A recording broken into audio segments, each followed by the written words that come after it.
Hey everybody, welcome to the Realistic Prepper. This is show number 15, and today we're going to discuss a little bit about emergency power. I'm Jack McLean. There's co-host David Banther. How's it going, David? Good, good yourself. I can't complain too much. Can't complain. Um, Before we get into this, I want to throw something out there and kind of get everybody in the mindset. If your power went off right now for whatever reason, be it a storm, tornado, somebody hit a power line somewhere, a transformer shut down, if you lost all power right now, what would you do? Would you eat tonight? What would you eat? How would you light your house? How would you go about doing the basic things? How would you charge your cell phone? So that's kind of where I want to get the mindset right up front is if you lost all power right now, what would you do? What are your thoughts on that, Dave? Well, I think it's a great when someone's saying, "Okay, I need to figure out my plan for operating without in what is really a grid down scenario where you don't have the electrical grid." Hmm. That's the first question you ask yourself. There's a video or a movie. I'm not endorsing it because I've not read it or watched it. I think it's a book. But there was a good documentary I think on CBS a few years ago called American Blackout. I do recommend if you can find that on YouTube or online. It's called American Blackout. It's a two hour documentary about the whole power grid of the country goes down for 2 weeks. It eventually comes back up, but it shows the degradation of society. Day one, day two, day three, and it's not pretty. Right. But basically, asking yourself, what do I do when the power goes out? The power went out the very next second. Helps you start your plan because, like you said, we depend upon power for almost everything we do. Hmm. But without power, we have to function completely differently. It's not just having a flashlight, not just having a generator, as we'll talk about. It's not just having a propane stove. You have to have a complete plan about what am I going to do when I flip that switch and there's no power there. Hmm. And it kind of also it's not an independent subject in prepping. If you go back to all of our other podcasts we've done, I would maybe, with the exception of the water podcast, we mention power going out Hmm. because it affects every aspect of our life and Right, and everything and it that we is do. it is probably one of the most likely scenarios, or one of the first scenarios that will happen when we say a grid down situation. You may still have cell phone service, but how many people have been without power? I mean, how many people listening to this podcast right now or on YouTube have actually been without power due to a storm, due to an ice storm? I'm going to go out on a limb here and say probably close to 100% have been without power at some point for some amount of time. I don't know where because every natural disaster area in the country has its own issues like that. Right, So and if you ever want to see, or if you ever want to feel really stupid, have a power outage because the first thing you do when you walk in every single room is try to flip that light switch, and then you're like, well, I'm bored, so I'm going to go watch TV, and then you try to turn the TV on, and that don't work, and you're like, well, I'll just go microwave me a snack. No, you won't. No, you won't. I've actually went so far as to put a hot pocket in the microwave and hit the button before I realized I'm an idiot. You know what I mean? I've had It's just to. that. We had it was Hurricane Francis Mhm. in 2004. Now Hurricane Francis came through the east coast of Florida. I'm on the west coast, so we got what's called the backdoor effect. So Mhm. essentially, we had it was exiting over Tampa Bay. We had Category 1 conditions, not where we had to evacuate, but it's really nasty. My cousin down the street at the time had no flashlight, so who got to go out in my boxy '93 Ford Explorer I had at the time and drive her a flashlight where I thought the wind was going to blow my Explorer off the road. Right. So again, it goes into every fact. Like we talked about flashlights in the last podcast, it goes into every facet or Well, of right, all and if you prepping. think about everything you do, if you think about your communications, how are you going to keep your cell phone charged? If you think about your cooking, how are you going to cook your food? Most of us have food that requires cooking. How are you going to do it? I mean, it's all about having an emergency backup plan, and we're here today to kind of provide some practical solutions. Some of these prepping shows, the one that was on a TV for a while. Doomsday preppers. Doomsday preppers. I mean, the extent that those people go to, you're going to find that we reference that show a lot Mm-hmm. because that's what we're really trying to get away from is that idea of prepping to that extreme because most people don't have those resources time, money. Most people don't have the resources to do their prepping in that way. And I would submit to you, as we title this podcast, they're completely unrealistic. It is not Completely. worth the chances of what they're preparing for actually Exactly. happening are Well, I just mean, well, slim. how many people on there were preparing for a nuclear holocaust? How many people on there were preparing for total economical collapse and everything? That thing is, yeah, stuff like that could, in theory, happen, and it may one day. But we're more about prepping for the stuff that happens regularly. That will happen. That Right, stuff that will absolutely happen. will happen. For instance, in Florida, he gets hit by a hurricane every few years. I It's a will be given. without power. I You can will be promise you. without power, exactly. And I have tornadoes. I'm in Tennessee, and I get tornadoes come through here almost on a monthly basis. I have a tornado touchdown somewhere within 15 miles of my home. That's a given. It's going to happen, and the power around here, the power grid is set up where you're almost certain if there's a really bad storm, you're almost certain to be without power for at least an hour, maybe 2 to 3 hours at a time. These are things that are going to happen, and this is the practical stuff that we're talking about preparing for here. So Exactly. let's get into some practical solutions, David. Where would you start? Where would you have someone start that has absolutely no preps in this department as far as emergency power goes? Where would you have them start? Well, and this will dovetail somewhat off our last podcast with lighting. Obviously, no power, it's going to be dark. Especially if you're in the winter, it's going to be dark more than it is in the summer. Mm-hmm. But at least for the nighttime, no matter what time of the year it is, it's going to be dark. So, we're going to assume you have your flashlight and emergency lighting ready, but all your stuff requires power, obviously. Mm-hmm. So, and you can't plug it into the wall. You want to have stuff that can be operated via, batteries. Your flashlights, your radios, there's cell phone chargers that work off battery power. I have at least one or two of those. Mm-hmm. So you want to make sure you're fully stocked for batteries. I have personally, living here in Tampa Bay, we get a warning of hurricanes coming about 3 days in advance. Back in the day, it was a little more sketchy because the forecasting wasn't as well. I've been to the store. I've been to where I had to go to 3 stores to find 2D batteries because there's a rush. Demand outweighs supply, and there's a shortage. It's not complex math. Right. And I told myself after that happened, this was when I was a kid, but I still experienced it. I'm not going to let that happen again. Mm-hmm. And hurricane preparedness is what got me into prepping originally. And so since I've been able to afford batteries as a young teenager, I have always been fully stocked on batteries for all my battery powered items. So that's where I would start. And you don't go out. I mean, you can go out and buy them all at once if you have that kind of money. Research where to find cheaper batteries. Don't go to Walgreens to get your batteries, Rite Aid, CVS, whatever. Those can be the more expensive. Check Amazon. Mm-hmm. Check, big box stores, Walmart when they got a sale. Home Depot sometimes has some good Costco, batteries. Sam's Club, places Yeah, like that. Right? just check out and buy in bulk. And then, we could do a whole show on batteries, but make sure you use your batteries. So don't buy batteries. Like I made the mistake once of buying a bunch of C batteries I'm never going to use. Don't make that mistake. Mm-hmm. Use the batteries you store because batteries do go bad. They do not so much leak like liquid, but they have that powder stuff that they corrode. So you want to use your batteries. Most of your batteries nowadays, your major brands like Energizer and Duracell, I think they advertise a shelf life of about 10 years. My experience is you can cut that in half. The 10-year mark is a very optimistic under absolutely ideal conditions, zero humidity, 60 degrees, that type of environment. If you're talking about batteries that are kept in your home, or kept in a garage or whatever, are exposed to temperatures, in excess of 70, 80 degrees, I mean, you can cut that in half.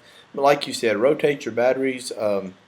You can buy in bulk, but buy for things that you're going to use them for anyway. And what I do is I'll buy a couple of packs. I can get, for instance, 48 AA batteries for $17, and I'll buy 2 packs. And what I'll do is I'll just start using them in everything that I have. And as soon as I use one pack, I'll go buy another pack to replenish that, and I'll start in on the next pack. That way, I always have a fresh supply of batteries. And it's the same thing with your. You mentioned the battery chargers for your cell phones. Some of these things take an awful long time to charge. The one I have, I think, is like 1,500 milliamp hours. Basically means it will get an iPhone back to a full charge one time. and that thing takes like 2 to 3 hours to fully charge. Mm-hmm. What you want to do is every once in a while make sure they're fully charged, and you need to actually use these items. Let your cell phone run down to 2 or 3%, plug it into the battery, actually use this battery, discharge it, and then charge it back up. For a couple of reasons. One, it's good to do your batteries like that anyway. Any rechargeable battery is good to run that power through there and make sure they're still functional. Two, it's just a simple test because um, the time to find out that your battery backup plan for your cell phone has failed is not right in the middle of a disaster. So, Exactly, and depending on your disaster, the phone might not work. But as we covered in our communications podcast, even with even when the network's down, sometimes you get text message through. So one caveat I would give to now I live in the lightning capital of North America here in Tampa Bay, so it goes without saying my home is on a complete surge protection system I bought from a power company.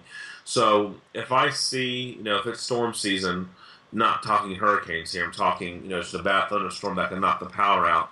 And it's 10 o'clock at night. I plug my cell phone up to get as mhm. much to make sure it's fully charged. When the power goes out, that phone is charged and ready to go. So that's another thing you can do before the power goes out is make sure that the items you're going to need that are powered that are need to be charged are fully charged.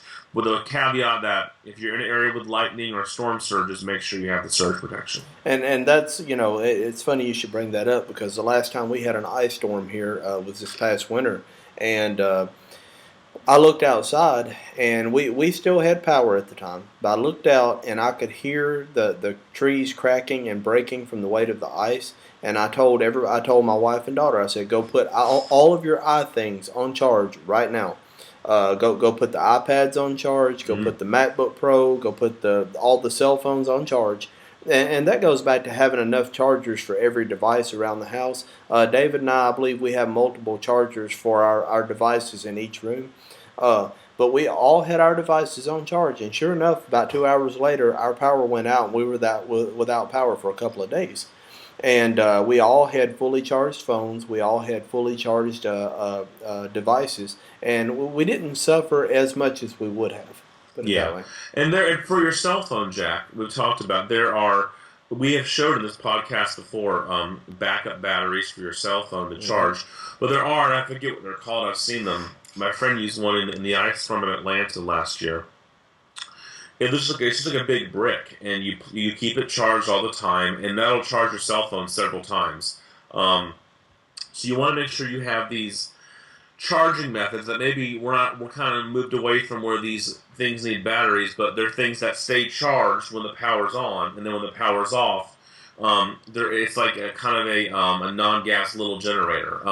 I like to use it's called Goal Zero. Hmm. You can look them up. No way sponsored or endorsed, but I do like their product. They advertise a lot, not just for emergency, but for people that are out in the wilderness a lot. Hmm. They have basically everything from a small portable model, which I have, which would charge my cell phone probably 15, 20 times, fully Nice. charged, up to basically what equates to a gasless generator. Hmm. And these things are not cheap, guys. They sell solar panels to go along with each of their models. So essentially, being goal zero, using zero energy, that you can be out there with solar power and only depend upon the sun for your power. Right. I'm not saying to go that far, but have something like the Goal Zero. I think it's the Yeti 150.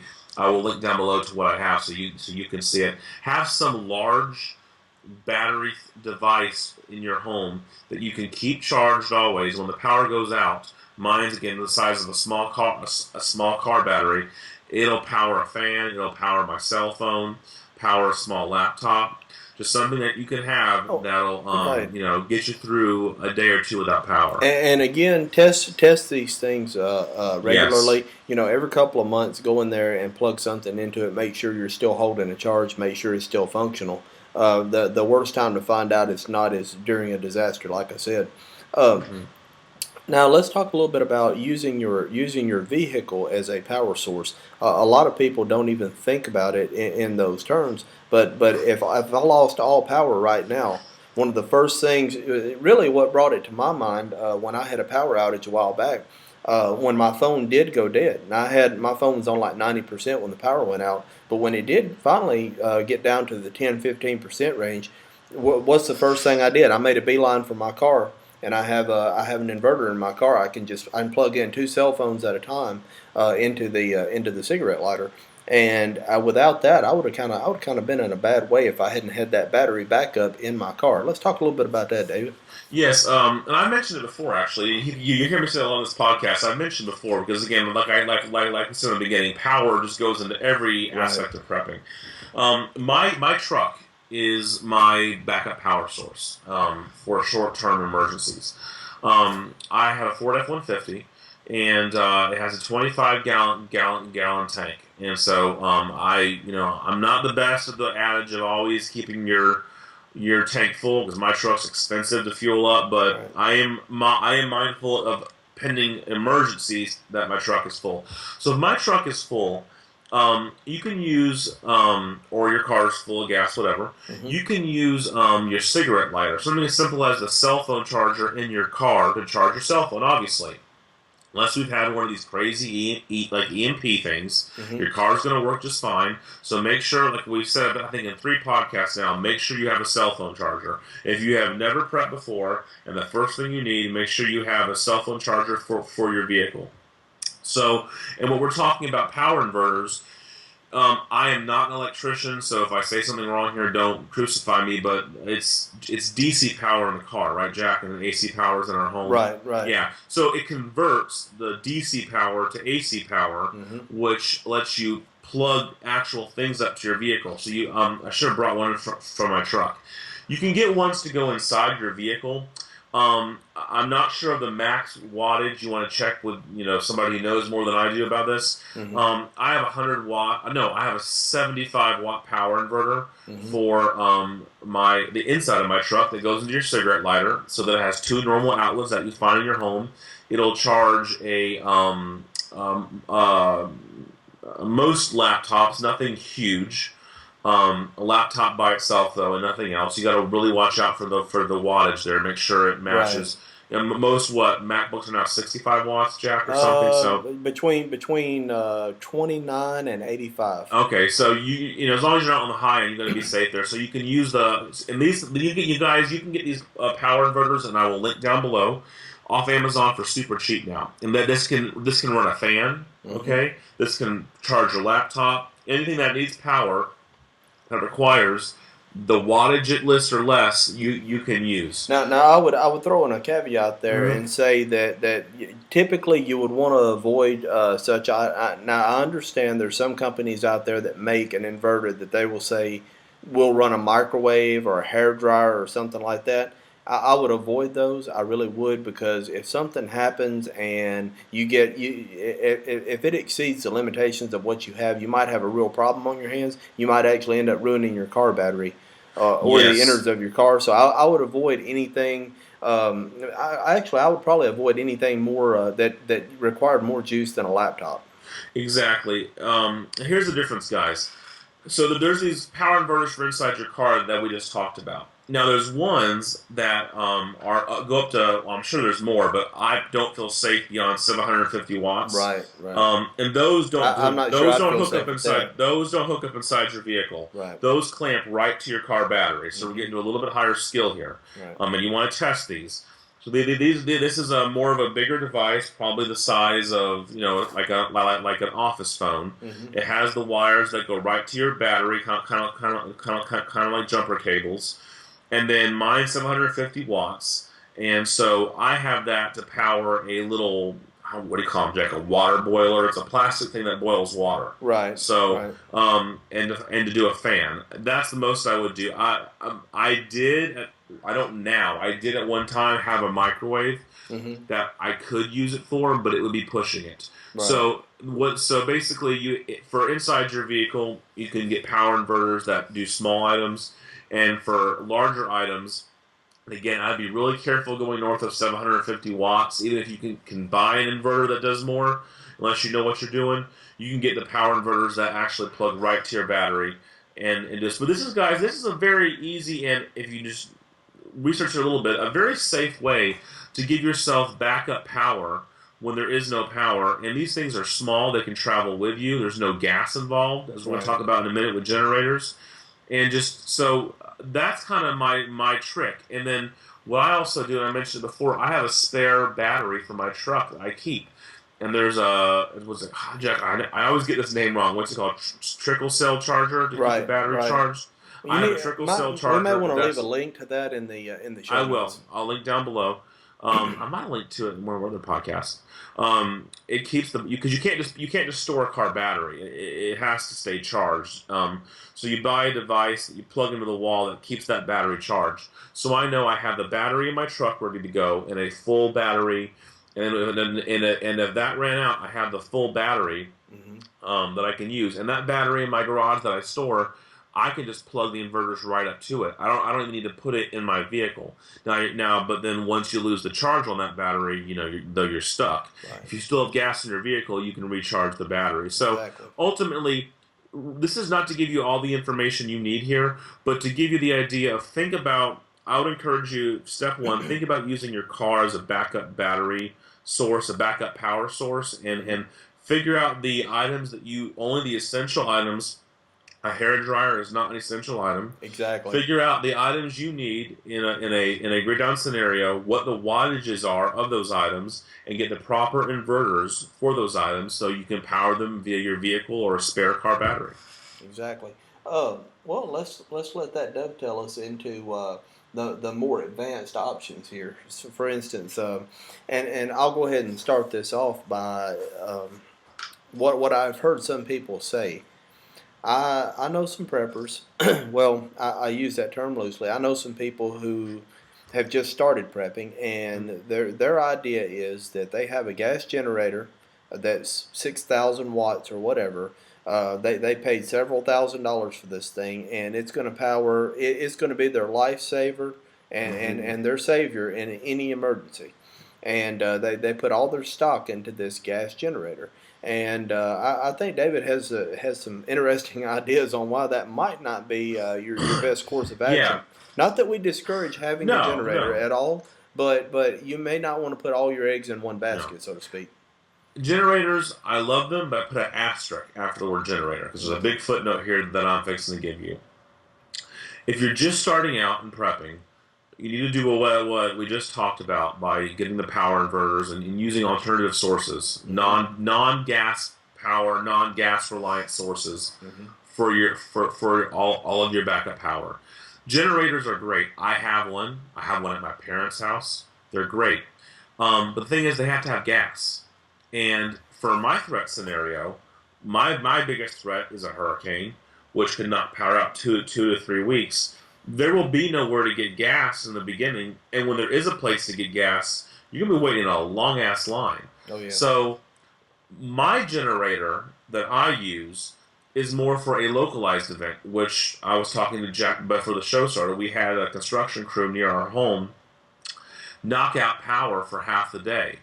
That's when I could realistically use my generator because the gas station down the road is just fine. Mm-hmm. Go get gas it up, and then I would be able to run my fridge off my generator so my food won't spoil. Right. That's more what I use my generator for, is not a complete grid down scenario.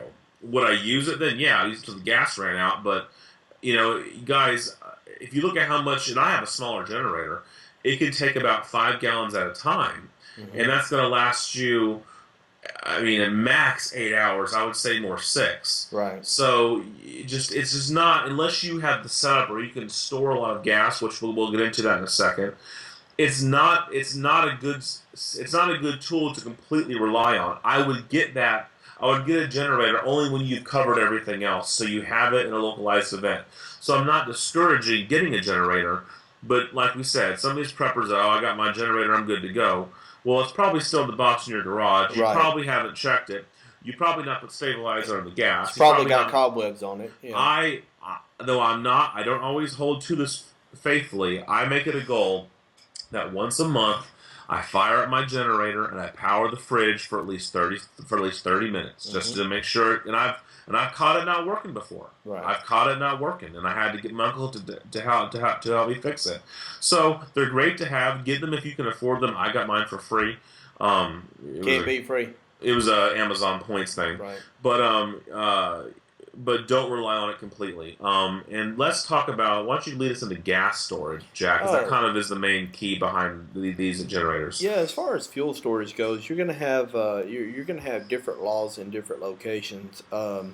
And the thing is, I know what some smart industrious prepper out there is going to say. Well, in a grid down situation, that law is not going to apply. Yeah, but you're storing it for that grid down situation, so the law is going to apply to Mm-hmm. you. And depending on where you live, there may be a law regarding how much fuel you can actually store on your property. I know we were talking about that earlier, David. I think it's like a 10-gallon limit where you're at. Yeah, I want to say I mean, being what I have the ability to access, I should look at the local the local ordinance for that. Hmm. I made my own rule. I think you can do up to 20, Okay. but I make my own rule of 10. Right. I live in a townhome now. It's complete concrete top to bottom. It's not one of these shabby deals. But, I mean, and even then, 10 gallons of gas, if that were to light, that's Oh bye yeah. bye. Well, and that's what we were talking about pre-show the other night. We were talking about if you have, say, 10 gallons of gas stored let's say, in your residence, in a garage or something, and that goes, I mean, it might as well be 50 gallons. It's not really going to matter at that No, point. and Um, and just guys. So I just you want to be if you have a generator, you want to have gas on hand, and I am for having gasoline on hand, right. but for the modest amount. And for me, living in a townhome, or even if I lived in a regular home in my neighborhood here, I would not have more than 10 gallons in an urban area. I don't think that's safe. Right. You want to make sure you're storing it in the proper types of containers. Hmm. I use the standard red containers you buy that are made for them. You can buy the military grade ones as well. If you have a ranch and a farm and you got natural gas and all this stuff, rock on. I'm very envious, If but if you have an outbuilding, I would say at least 75 to 100 feet away from your home, at least. I think you could get away with storing more gasoline than that. mm, I still probably wouldn't exceed 20 gallons. yeah, And the reason, and one of the reasons is even with an additive preservative in the gasoline, which do your research on that because some of these can actually mess the gas up over time. But even with an additive in the gasoline, you don't want to really store gasoline for long periods of time. So I would say a you'll need to year. rotate this. I would cap it at a year. I, I I would would cap it at rotate a after a year, I I should would say. cap it at a year, and honestly, I'd probably like to rotate it every 6 to 8 months. Ideally, I would like to rotate this gasoline every 6 to 8 months. So if you have something that you can use this gasoline you have stored for, uh, do that every 6 to 8 months. Go out, use that gasoline, put more gasoline in the storage with your additive or whatever you have. As far as the containers that you put it in, those red plastic containers are fine if you're going to fill them up and you're just going to let them sit there. That's perfectly fine. If you're going to be transporting this gasoline at any point, you need to throw a couple of these in your pickup truck. I would definitely recommend, even though they're pretty expensive. I would definitely recommend going with the military grade containers if you plan on transporting these gas cans. Hmm. You're a lot less likely to spring a leak if you have a minor accident or if they get jostled around. You're a lot less likely to have a leak with those. And if you are going to travel with your gasoline, invest in some bungees. Get you 2 or 3 bungee cables and tie those suckers down so they can't slide around on you. Because the last thing you want to do is be riding around in your vehicle with 20 gallons of gasoline sliding around in the back. So, Exactly, exactly. so I think that'll pretty much take us out, David. Um, Well, I do want to Anything discuss else that you some wanted quick to? things with solar Okay. power and Oh with yeah, solar yes. power. Well, let me go ahead and say right up front, guys. Solar power is not something I have a lot of experience with. Okay, I know some people that run it. I've talked with them a little bit about it. I don't know a whole lot. In fact, I know practically nothing about it. I do know that the people that I have talked with, the technology that they had installed, and keep in mind their homes were constructed back in the late 80s, early 90s. The technology of solar power is better and more advanced now than it was then. So the information that I have from them may be a little dated, so I'm not going to go too far into that. Hmm. But from what I've heard, the idea of powering your home with solar power, you can to a limited extent. but it's about the extent of a personal size generator. Hmm. You probably won't be running your entire home and everything in it, and your central heat and air unit off of solar power alone. What do you think about that, David? Exactly. It's it's an area too I'm not very familiar with. I mean, I have some solar powered items. I have a solar powered cell phone charger I bought for my go bag. I have some solar powered lawn lights. That's really the extent of my solar power knowledge.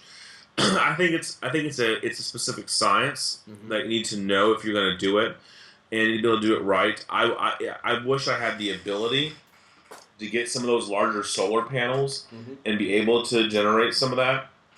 But living where I live, beyond having a solar panel for my Goal Zero Yeti, it's not really practical for me. I do know some people; they're not preppers.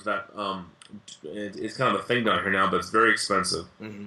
More of a green energy type thing. They have this thing built in their home. They are completely self sufficient. I mean, it's Florida here. We get Right. tons of sunshine, and that too. It depends on where you live in the country. You know, Mm-hmm. that's a big factor. But they fully power their own home, and they actually sell power back to the power company.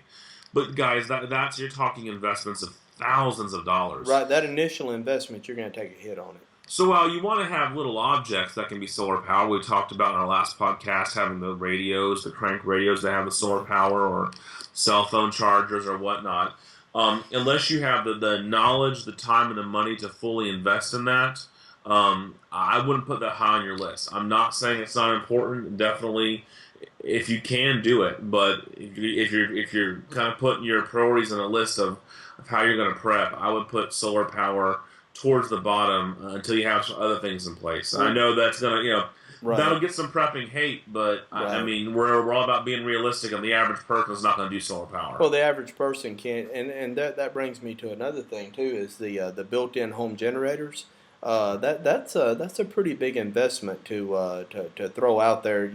For your average person who, you say your average guy that pulls 50, 60 G's a year. Mm. That might not be the most practical solution. It's nice if you can afford it. And what we're talking about with the built-in home generators, David, you know some people who actually have one of those. Tell us a little bit about that. Yes, well, there's two inverters. You can actually get a normal generator, as we talked about, hire an electrician, and they can hook your portable generator up to your main what's it called your circuit box in your garage. Right, your breaker box, You right? sorry, up to your breaker box, where they make it work where you can power certain things in your home via the generator going through your breaker box. Mm-hmm.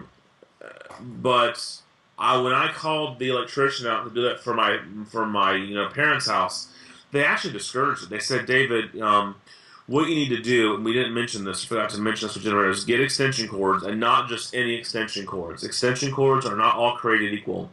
Different extension cords are good for certain types of wattage of items, or yeah, I think it's the wattage. Mm-hmm. Make sure if you're going to be powering your fridge off a generator or some large item, you have an extension cord that is rated for that amount of power. It's Very very important. important.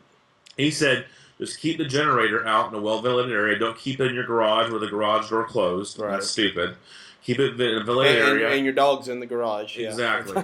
And then simply run the extension cords in the house. But anyway, so you can hook it up to your breaker box. But what these are I think there's the brand names called Guardian. A lot of the larger mansions on the water have them here, and they're built for very large homes. It's like a backup power system. It's Right. basically a built-in generator into your home.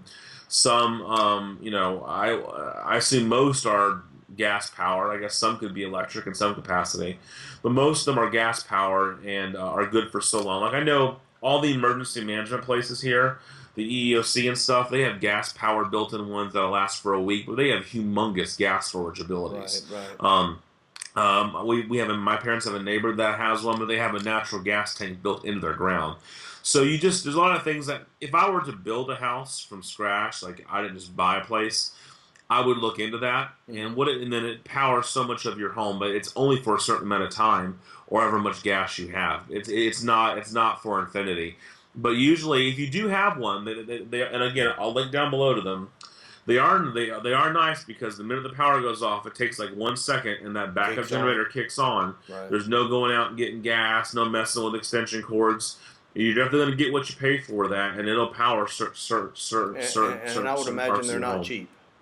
No, they're not cheap at all. No. So that's going to kind of go along the lines of the solar power, I think, in the category of it would be nice to have, but yeah, it's probably not for everybody. But hey, if you have the means and you have the funds, by all means, look into it. Exactly. And David's going to include. He always says he's going to link to it in the show notes at the bottom. Pretty good. So he's been pretty good about it. He does a mean set of show notes, I have to say, and but he's been pretty good about linking to all the things in the show notes below. If you look on the podcast on iTunes, if you will scroll over, you'll actually see those show notes will show up there as well. If anybody has any questions they would like to ask us, or if you would like to be a guest on the show, we've had some inquiries, and we will be just so everybody knows, we will be having some guests on our show probably within the next few episodes. We're in talks with a couple of people right now, and but we're looking around and we're trying to make sure we have everything kind of leveled out on our end before we branch out into that or before we take that next step. Any questions, though, please leave them on either our Facebook page or you can email us directly at therealisticprepperpodcast@gmail.com. You can leave comments down here in the little comment section on YouTube.